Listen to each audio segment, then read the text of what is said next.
In a year that made us realize how uncertain life could be, thankfully we had a decent amount of films to look forward to, including some that kind of gave us a much needed new perspective to so many things. Like every year, it was the indie and art films that saved the year, as most of the big budget spectacles were pushed back. So, here's my list of the top 10 films of 2020. On number 10, I have Palm Springs. Palm Springs provided an apt reflection of our weird routines in 2020 by telling the story of two characters being accidentally stuck in a time loop. No, the film isn't a ripoff of the Bill Murray classic. What we get instead is a film with adroit writing, charismatic performances, and a genuinely charming, life-affirming ending. My number 9th pick for the list is Nomadland. The outstanding performance by Frances McDormand and the beautiful imagery of Nomadland in itself should give you enough reasons to watch this massively Oscar-buzzy film. An important fact to consider is that it was a year where, irrespective of our backgrounds and economic statuses, we've all gone through periods of isolation and grief in some form or the other. And in such times, our biggest takeaway from the film is it giving us an inside view into the lives of these people whom we often marginalize. It shows us so immaculately how these nomads feel and how they make their ends meet. But more importantly, it's about how beautiful humanity is despite the condition. My number 8th pick is Kajillionaire, one of the weirdest films to come out in recent memory.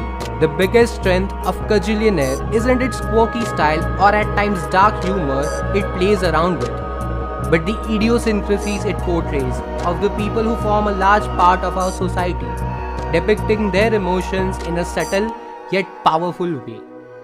On number 7, I have a film that finally hit Netflix earlier this year for the mass audiences to watch, Sir. Sir shows us how even the age-old themes of class differences can feel fresh and effective when constructed with brimming compassion and tender direction.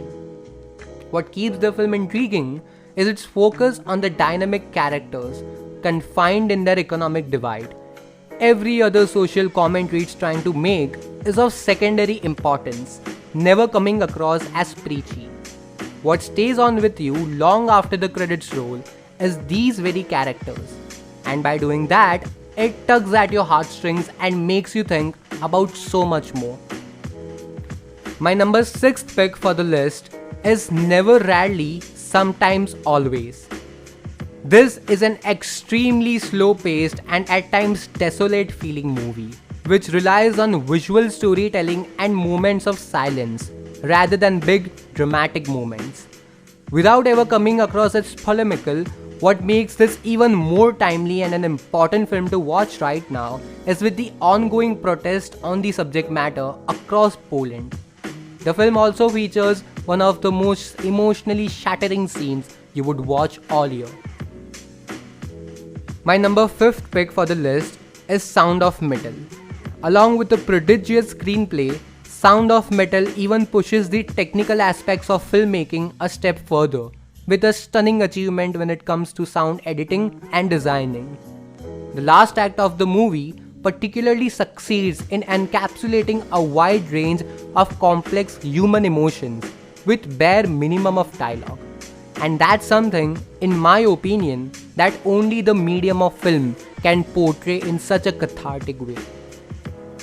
My number 4th pick is a tie between Minari and Beanpole. Honestly, I couldn't settle for this one of these extraordinary foreign films we got this year. While Minari will leave you with a feeling of warmth and compassion with its thought-provoking emblems on what and how it's like for immigrating families to settle, the latter one from one of the best filmmakers working in Russia today with its somber themes will leave you thinking of the horrors of war on women's psyche and the generational sense of upheaval it paves the way for.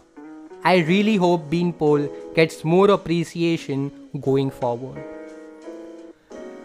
My number 3rd pick for the list is Ib Ale-oo.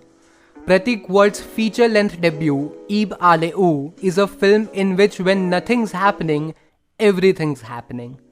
This deeply penetrating satire is not just about the institutionalized apathy, but what semblance of power overall looks and feels like.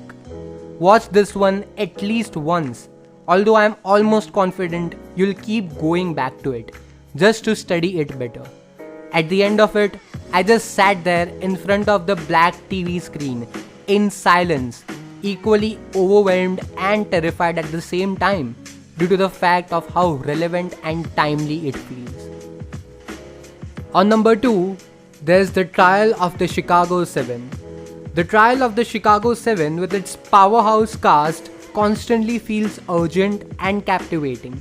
The weight of the subject matter combined with the intensity of the acting here makes this a film which echoed the political climate across the world today in a way no other film did.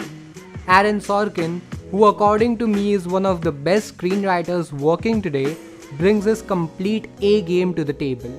By the end, I was almost in tears. That's the powerful impact this enthralling film has. So here we go. My number 1 pick for the list is Another Round. Another Round is just the film the world needs right now.